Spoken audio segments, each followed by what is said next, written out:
ప్రభు నామమున మీ అందరికీ వందనాలు. ఈరోజు దేవుని యొక్క వాక్యము, వాగ్దానము. ప్రభువు తన్ను ప్రేమించు వారికి వాగ్దానము చేసిన జీవ కిరీటము పొందును. యాకోబు రాసిన పత్రిక 1 అధ్యాయం 12వ వచనం.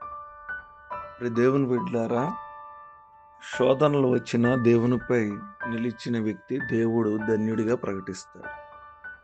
కష్టాలు క్రైస్తవ జీవితంలో తాత్కాలికం. దేవుని వాగ్దానం శాశ్వతం. ప్రియమైన దేవుని బిడ్డారా, విశ్వాసంతో నిలిచిన వారికి దేవుడు జీవ కిరీటాన్ని, శాశ్వతమైన జీవాన్ని, గౌరవాన్ని, ఆధిక్యతను వాగ్దానంగా చేస్తాడు. ప్రియమైన దేవుని బిడ్డలారా, నీవు శోధనలో సహనంగా నిలిచినందుకు నేను నీకు జీవ కిరీటాన్ని ఇస్తానని ప్రభు మనతో చెప్తూ ఉన్నాడు. ప్రియ దేవుని బిడ్డలారా, నీ ముందు ఈరోజు అనేక భయంకరమైన శోధనలు ఉండొచ్చు.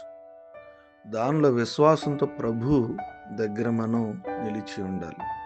ప్రార్థన ద్వారా శోధనల నుంచి దేవుడు తప్పిస్తాడని, దేవుని యొక్క సహాయం మనకు ఉంటుందని, దేవుడు మన పట్ల కృప చూపించి నడిపిస్తాడని, విశ్వాస జీవితంలో దేవుడు గొప్ప కార్యాలు మనకు దయచేస్తాడని, మన జీవితంలో ఉన్న ప్రతి బలహీనతను యేసు నామములో విడుదలను అనుగ్రహిస్తాడని మనం నమ్మినప్పుడు దేవుడు వాగ్దానం చేసిన దేవుడు మనకి జీవ కిరీటాన్ని, ఆశీర్వాదాన్ని ఇస్తాడు. శోధనలో నిలిచిందాం, దేవుడు మన పక్షాన ఉంటాడు.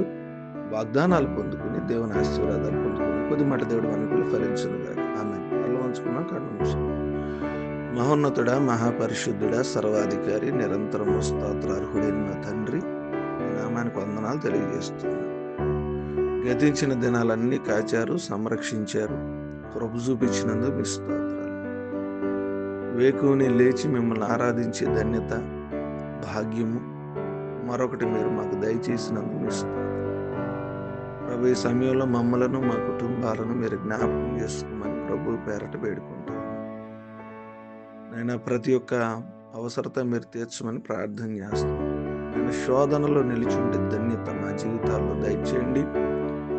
శోధనలో మేము విశ్వాసంతో నిలబడే కృప మాకు దయచేయమని కోరుకుంటున్నాం. వివాహ జీవితాలు, వివాహ దినాలు, పుట్టినరోజులు, అనారోగ్యాలు, ఆర్థిక సమస్యలు, శరీర బలహీనతలు ఉన్న ప్రతి పరిస్థితి నుంచి మీరే జ్ఞాపకం చేసుకుని విడిపించమని ప్రార్థన, విజ్ఞాపన చేస్తున్నాం. ఈ దినమంతా మీరు మమ్మల్ని కాచి కాపాడి సంరక్షించమని ప్రార్థన చేస్తున్నాం. భయంకరమైన చర్యలు మీ కృప మాకు దయచేయమని ప్రార్థన చేస్తున్నాం. సమస్త మహిమ గంత ప్రభావాలు చెల్లిస్తూ మా కుటుంబాలను మీ సమాధానంతో నింపమని ప్రార్థన చేస్తున్నాము తండ్రి.